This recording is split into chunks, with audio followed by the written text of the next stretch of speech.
Pernah nggak sih kalian kepikiran kalau ada masyarakat yang merasa dirugikan oleh suatu keputusan pemerintah, terus mereka ingin menggugat keputusan tersebut? Sebenarnya prosesnya seperti apa sih? Nah, untuk menyelesaikan sengketa seperti itu, kita mengenal yang namanya Pengadilan Tata Usaha Negara atau PTUN. Tapi yang perlu kalian ketahui, hakim itu tidak langsung menjatuhkan putusan begitu saja. Ada beberapa tahapan yang harus dilalui terlebih dahulu. Tata usaha negara itu pada dasarnya adalah sebuah kegiatan administrasi yang dilakukan pemerintah, mulai dari badan sampai pejabatnya dalam menjalankan fungsi pemerintahan. Jadi kalau ada instansi pemerintah yang ngeluarin keputusan atau ngambil tindakan administrasi yang kamu rasa itu merugikan diri kamu, nah disitulah hukum TUN masuk. Praktik beracara TUN sendiri itu adalah gimana cara kita menyelesaikan sengketa itu di depan pengadilan, tepatnya di Pengadilan Tata Usaha Negara atau yang biasa kita kenal sebagai PTUN. Nah, yang bisa bersengketa di sini itu adalah warga negara biasa atau badan hukum perdata yang merasa dirugikan oleh keputusan atau tindakan pejabat pemerintah. Dan di sini prosesnya panjang, mulai dari ngajuin gugatan, pemeriksaan perkara, pembuktian, sampai putusan yang dijalankan. Dan soal alur lengkapnya, nanti rekan saya yang akan menjelaskan lebih detail. Selanjutnya ke pembacaan putusan. Nah, putusan di PTUN itu ada aturan yang gak bisa dilanggar. Yang pertama, putusan wajib dibacakan di sidang yang terbuka untuk umum. Yang kedua, kalau salah satu pihak atau bahkan keduanya nggak hadir pas putusan dibacain, itu nggak akan jadi masalah. Jadi hakim ketua itu akan perintahkan supaya salinan putusan itu dikirim lewat surat tercatat ke pihak yang bersangkutan. Tapi yang paling krusial adalah poin ketiga, kalau syarat sidang terbuka itu dilanggar, putusannya otomatis tidak sah dan tidak punya kekuatan hukumnya apapun.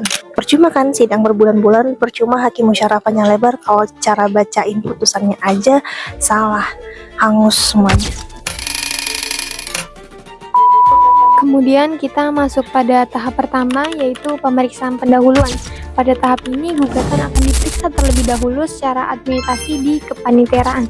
Tujuannya itu untuk memastikan bahwa seluruh persyaratan yang diperlukan itu sudah lengkap. Setelah itu ada dismissal prosedur. Sederhananya, ketua petun itu akan menilai apakah gugatan tersebut layak untuk diperiksa lebih lanjut ataukah tidak. Jadi tahap ini tuh fungsinya sebagai penyaringan awal. Apabila gugatan memenuhi syarat, maka perkaranya akan masuk pada pemeriksaan persiapan. Di tahap ini, hakim akan memastikan bahwa gugatan sudah jelas dan siap untuk disidangkan. Nah, setelah semua persiapan tersebut selesai, barulah kita masuk ke proses persidangan, di mana pada tahap pertama adalah pembacaan gugatan. Di sini penggugat itu menjelaskan apa yang menjadi pokok sengketa dan alasan mengapa dirinya itu merasa dirugikan. Tahap berikutnya adalah tahap pembacaan jawaban. Pada tahap ini tergugat memberikan tanggapan terhadap gugatan yang akan diajukan. Setelah itu ada replik. Replik ini merupakan tanggapan penggugat terhadap jawaban tergugat. Kemudian selanjutnya ada duplik. Duplik itu merupakan tanggapan tergugat atas replik yang telah disampaikan oleh penggugat. Kemudian masuk pada tahap pembuktian. Setelah proses saling menanggapi selesai, persidangan memasuki pada tahap pembuktian. Tahap ini sangat penting karena setiap dalil yang diajukan itu harus didukung oleh alat-alat bukti. Bukti tersebut nantinya akan menjadi bahan pertimbangan hakim dalam memutuskan suatu perkara. Kemudian kita masuk pada tahap kesimpulan. Setelah pembuktian selesai, para pihak itu diberikan kesempatan untuk menyampaikan kesimpulannya.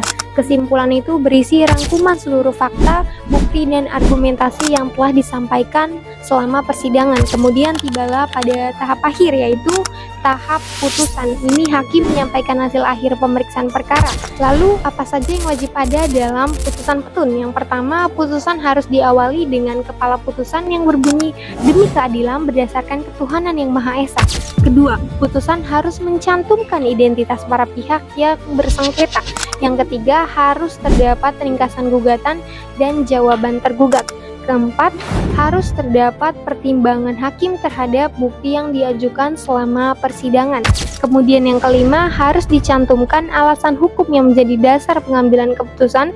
Dan yang keenam, harus terdapat amar putusan mengenai hasil sengketa dan biaya perkaranya.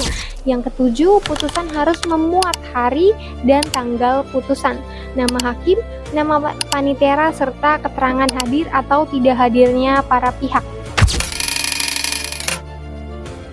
Selanjutnya ada amar putusan dalam peradilan tata usaha negara atau petun. Ini dapat berupa gugatan ditolak, dikabulkan, tidak diterima, atau gugur. Dari gugatan dikabulkan, hakim dapat memerintahkan pejabat atau badan tun untuk mencabut keputusan yang disengketakan, menerbitkan keputusan baru, atau mengeluarkan keputusan yang sebelumnya tidak diterbitkan sesuai ketentuan hukum. Nah, pengambilan putusan dilakukan ini melalui musyawarah majelis hakim dengan mengutamakan kesepakatan yang sudah bulat. Namun, apabila tidak tercapai, putusan akan diambil berdasarkan suara terbanyak. Jika masih belum ada keputusan, maka suara terakhir ketua majelis hakim yang menjadi penentunya. Jangka waktu penyelesaian sengketa tun berdasarkan SEMA nomor 2 tahun 2014 adalah paling lama 5 bulan untuk tingkat pertama dan 3 bulan untuk tingkat banding, termasuk proses minutasi putusan. Nah, teman-teman, tahu gak sih minutasi putusan itu apa? Minutasi putusan merupakan tahap akhir administrasi perkara. Nah, putusan ini wajib ditandatangani oleh hakim dan panitera atau panitera pengganti yang bersidang paling lambat 30 hari setelah putusan diucapkan. Hukum administrasi itu bukan cuma urusan birokrat atau pengacara. Ini alat bantu kamu sebagai warga negara untuk melawat keputusan yang merugikan kamu.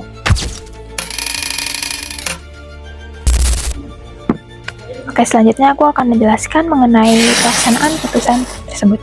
Yang pertama adalah salinan putusan akan diberikan oleh para pihak agar para pihak mengetahui isi salinan putusan yang memiliki kekuatan hukum tata tersebut. Nah, keputusan tata usaha negara tersebut itu tercatat oleh panitera selamat-lambatnya 14 hari kerja.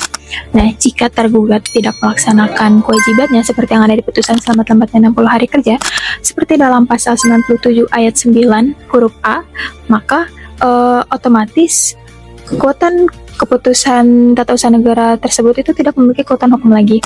Nah, lalu selanjutnya tergugat itu harus melaksanakan putusannya seperti yang tertuang dalam pasal 97 ayat 9 huruf B dan huruf C.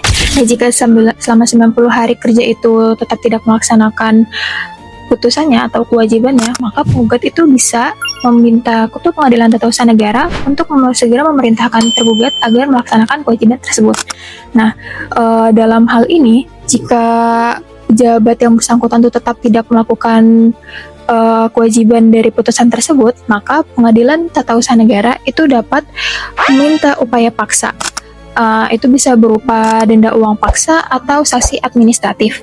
Nah, jika pejabat yang bersangkutan itu tetap tidak melakukan kewajibannya, maka pejabat yang bersangkutan itu akan diberitakan di media massa cetak setempat oleh panitera. Nah, selain media massa cetak, Ketua Pengadilan Tata Usaha Negara itu juga akan melaporkan pada Presiden agar memerintahkan pejabat yang bersangkutan itu untuk melaksanakan tugasnya. Nah, ini juga memberikan tekanan agar pejabat yang bersangkutan itu bisa bertanggung jawab atas apa yang ada di putusan tersebut. Untuk besaran dari uang paksa dan sanksi administratif, lalu tata acara lainnya itu tertuang lebih lanjut di peraturan perundang-undangan.